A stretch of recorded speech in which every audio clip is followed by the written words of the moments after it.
مدینہ کیسے بنا اور اس کی پہل کہاں سے ہوئی؟ اللہ کے نبی کا فرمان ہے ما من نبی الا حج، ہر نبی نے حج کیا، بیت اللہ ہر نبی ہے۔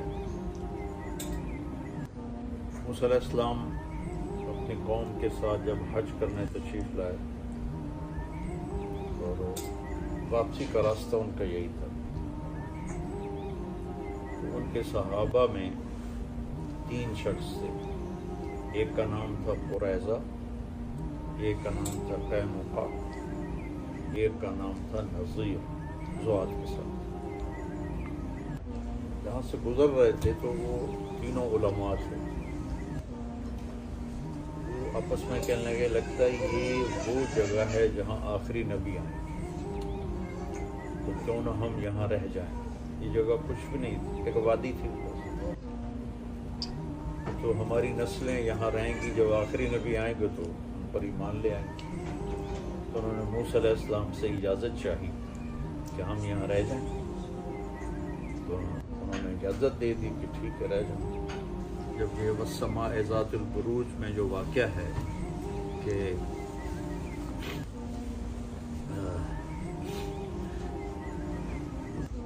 یہودی بادشاہ تھا یمن میں، جس نے عیسائی مذہب قبول کرنے پر آگ میں جلا دیا تھا لوگوں کو، قتل اصحاب الاخدود النار ذات الوقود۔ تو کچھ قبائل یہود وہاں سے خیبر گئے، بنو قریظہ یہاں آباد ہوئے۔ جب قوم سبا پہ عذاب آیا تو اس کے 13 نبی ان کے پاس آئے ان کو سمجھانے کے لیے، وہ نہیں مانی۔ تو وہ ڈیم میں نے دیکھا تھا یمن میں، جب میں گیا تھا 8 گھنٹے کا سفر کر کے میں وہاں پہنچا تھا، اور راستے میں قبائلی لڑائیاں، جگہ جگہ وہ کلاشن کوفیں، بڑا خوفناک ماحول تھا، لیکن میں نے کہا دیکھنا ضرور ہے۔ وہ جا کے ڈیم دیکھا، جو نہریں نکالی تھیں وہ دیکھی، وہاں سے یمنی قبیلے 2 وہ نکل پڑے کہ لگتا ہے کچھ ہونے والا ہے۔ ایک کا نام اوس تھا اور دوسرے قبیلے کے سردار کا نام خزرج تھا، دونوں بھائی تھے۔ تو وہ چلتے چلاتے وہ یہاں مدینے میں آ کے آباد ہو۔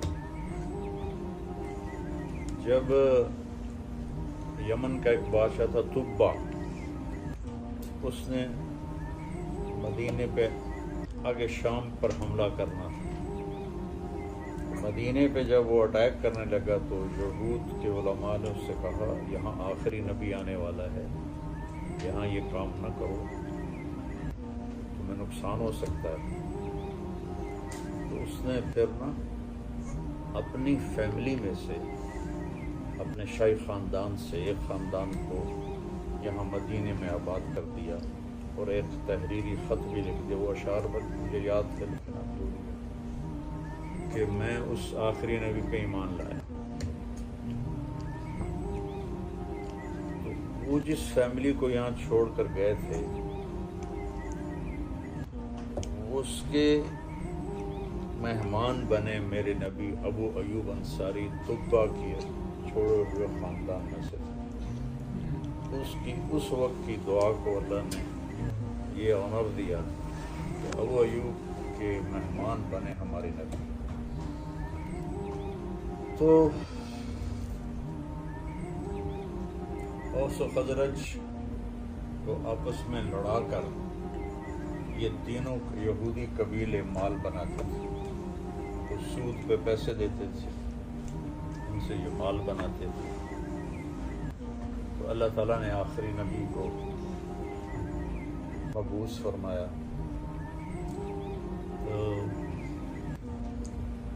10 سال ہو گئے آپ کو دعوت دیتے، کوئی ایمان نہیں لایا سوائے 150 سال۔ تو نبوت کے 10ویں سال آپ مینا میں حج کے دنوں میں مینا میں گشت کرتے تھے، جیسے ہم تبلیغی دوست گشت کرتے ہیں. کوئی میری بات سن کے مان لیا، تو ایک جگہ سے گزرے تو کچھ لوگ نوجوان وہاں بیٹھے ہوئے آگ روشن کر کے ذرا روشنی کے لیے بیٹھے ہوئے. آپ نے دیکھا سارے نوجوان ہیں تو آپ ان کے پاس گئے، میری بات سنو گے؟ وہ کہنے لگے تم کون؟ کہا میں اللہ کا نبی ہوں. وہ ایک دوسرے کو دیکھنے لگے، وہ کہنے لگے یار وہ یہودی باتیں کرتے ہیں کہ ایک نبی آنے والا ہے، کہیں یہ وہ نہ ہو. تو آؤ اس کی سنیں. تو وہ تھے ابو الحسن بن تیہان، عبداللہ بن رواحہ، سعد بن الربیع، اسعد بن زرارہ، نعمان بن حارثہ. یہ وہ وہاں بیٹھے ہوئے تھے.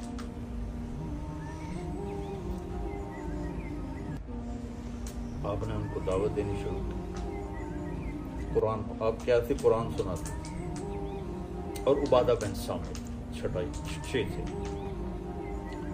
وہ کہنے لگے ہوا یہ کلام تو انسانوں والا نہیں ہے، یہ وہی نبی لگتا ہے، چلو پہل کرو. ان 6 نے کلمہ پڑھ لیا اور اتنے خوش ہوئے.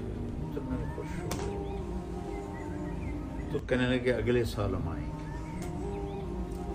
تو اگلے سال آپ نے مینا میں ان سے ملاقات کی تو 12 لوگ تھے.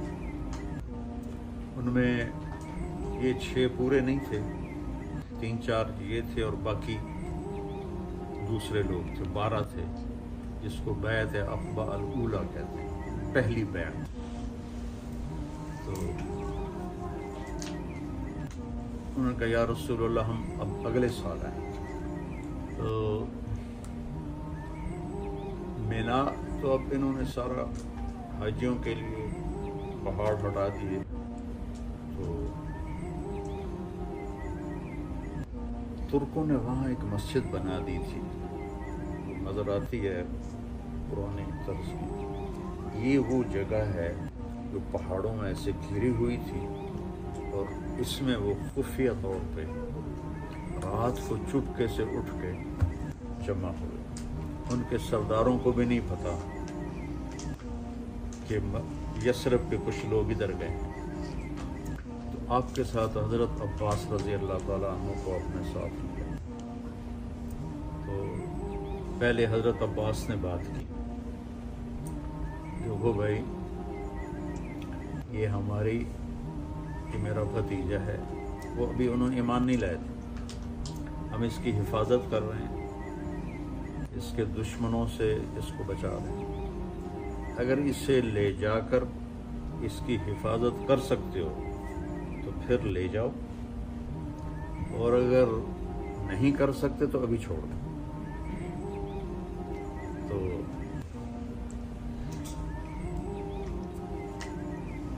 اسد بن زرارہ رضی اللہ تعالیٰ عنہ کہنے لگے یا رسول اللہ، وہ جو پہلی بیعت میں شریک تھی، اجازت ہے میں جواب دوں؟ اور آپ کے چچا کی اس میں کوئی توہین بھی نہیں ہوئی. تو میں نے کہا کہو. تو وہ کہنے لگے عباس چوڑیاں ہم نے بھی کوئی نہیں پہنی ہیں، نحن ابناء الحرب کابرا عن کابر، ہم نسل در نسل جنگجو لوگ ہیں. وہ آپس میں جو لڑ رہے تھے 300 سال سے، ہم نسل در نسل جنگجو لوگ ہیں، اور ہم کبھی پیٹھ پھیرنے والے نہیں ہیں. اور تم جانتے ہو کہ جسے قوم ٹھکرا دے اسے ہم قبول کر کے اپنا سردار بنائیں، یہ عرب کی ثقافت میں کتنی مشکل چیز ہے. اگر ہم نے اتنا بڑا فیصلہ کر لیا ہے تو آگے بھی ہم حفاظت کر کے دکھائیں. تو کہنے لگے یا رسول اللہ کیا شرائط ہیں آپ نے فرمایا تطیعون فی المنشط والمکرہ، ہر حال میں میری اطاعت کرو گے، جی چاہے یا نہ چاہے، خوشی کے ساتھ یا ناگواری کے ساتھ میری مانو گے۔ تنفقون علی فی العسر والیسر، تنگی میں اور خوشحالی میں میرے اوپر خرچ کرو گے۔ تمنعوننی کما تمنعون ابناءکم و اولادکم، میری حفاظت کرو گے جیسے اپنی اولاد کی حفاظت کرو۔ تأمرون بالمعروف وتنہون عن المنکر وتجاہدون فی سبیل اللہ، امر بالمعروف کرو گے، نیکی پھیلاؤ گے، برائی مٹاؤ گے، جہاد کرو گے۔ ولا تخافون فی اللہ لومۃ لائم، اور اللہ کے معاملے میں کسی کی لان تان کی پرواہ نہیں کرو گے۔ 5 شرط۔ تو انہوں نے کہا یہ ہم تیار ہیں۔ اسد بن زرارہ نے کہا یا رسول اللہ ہاتھ بڑھائیں۔ بیعت ایسے ہوتی تھی۔ تو ایک صحابی ہیں ان میں سے، مدینے والوں میں سے، ان کا نام بھی عباس ہے، لیکن عباس بن مرداس، یہ عباس بن عبد المطلب تھے تو عباس بن مرداس۔ ٹھہرو پہلے سوچ لو کہ اگر ہاتھوں میں ہاتھ دے رہے ہو اس بندے کے تو تم پر پورا عرب حملہ کرے گا، اور تمہاری عورتیں بیوہ ہوں، تمہارے بچے یتیم ہوں، تمہارے مال لوٹے جائیں گے اور تمہارے اوپر قبضے کیے جائیں گے۔ اگر برداشت کر سکتے ہو بسم اللہ کرو، اگر نہیں کر سکتے ہو یہ سب ہونے والا ہے پھر ابھی چھوڑو۔ تو ابو الحسن بن تیہان نے پوچھا یا رسول اللہ، یہ جیسے عباس کہہ رہا ہے ہمارا بھائی، یہ سب کچھ ہمارے ساتھ اگر ہو جائے تو ہمیں ملے گا کیا؟ آپ نے فرمایا تمہیں جنت ملے گی۔ اب پھر تو کوئی سوچنے کی بات ہی نہیں۔ تو اسد بن زرارہ ابو الحسن بن تیہان دونوں میں ہوئی دوڑ کہ کون پہلے ہاتھ دیتا ہے۔ تو زیادہ یہ کہتے ہیں کہ ابو الحسن بن تیہان کا ہاتھ پہلے بڑھ گیا، اسد بن زرارہ تھوڑا سا پیچھے رہ گیا۔ تو انہوں نے بیعت کی، پھر سب نے بیعت کی۔ حضرت منی اور ہمارا بھی آگے بڑھیں کا نہیں، میں عورتوں کو ایسے ہاتھ میں ہاتھ نہیں دیتا، ہماری ویسے ہی بیعت ہو۔ تو عبداللہ بن رواحہ کہنے کہ یا رسول اللہ کر دیں حملہ مکے پر ہم؟ آپ نے کہا نہیں، ابھی مجھے اس کا حکم نہیں ہوا، ابھی تم خاموشی سے چلے جاؤ۔ وہ گئے تو شیطان نے پہاڑ کے اوپر کھڑے ہو کر زوردار آواز لگائی، مکے والوں تمہارے خلاف یثرب والوں نے سازش کر دی۔ یہ آواز قریش نے سنی اپنے کانوں کے ساتھ۔ تو جب صبح ہوئی تو انہوں نے مدینے کے سردار بلا لیا، بھائی کیا سازش کرو، کیا سازش کرو؟ ان کو پتہ ہی نہیں تھا کہ سارا کام تو نوجوانوں نے کیا۔ تو وہ کہنے کی کون سی سازش؟ آواز آئی، ہم نے سنی کہ ہمارے خلاف تم لوگ سازش کر رہے، ایسی تمہارے کان بج گئے ہوں گے، کچھ بھی نہیں، ہم تو کوئی بھی ایسا مسئلہ نہیں۔ تو چلتے وقت صحابہ مدینے والوں نے کہا یا رسول اللہ پھر آپ آئیں نا ہمارے پاس۔ آپ نے کہا جب اللہ کا حکم آئے گا تو میں آ جاؤں گا۔ تو اس حج کے بعد آپ نے ہجرت کی اجازت دی، تو صحابہ نکلنے لگے، ایک دو چھپ کے دو کھل کے۔ حضرت عمر رضی اللہ تعالیٰ عنہ نے جب ہجرت کا ارادہ کیا تو زرہ پہنی اور ہتھیار سجائے اور بیت اللہ کا طواف کیا، اور کہنے لگے جو یہ چاہے کہ اس کے بچے یتیم ہو جائیں اور بیوی اس کی بیوہ ہو جائے تو آ جائے، میں جا رہا ہوں۔ کسی کو ضرورت نہیں ہوئی اٹھنے کی، سورے دم بخود۔ تو ابو بکر صدیق نے اجازت مانگی تو کہا نہیں۔ تو انہوں نے کہا کیا میں آپ کے ساتھ ہوں؟ آپ نے کہا تو وہ رونے لگے۔ تو 27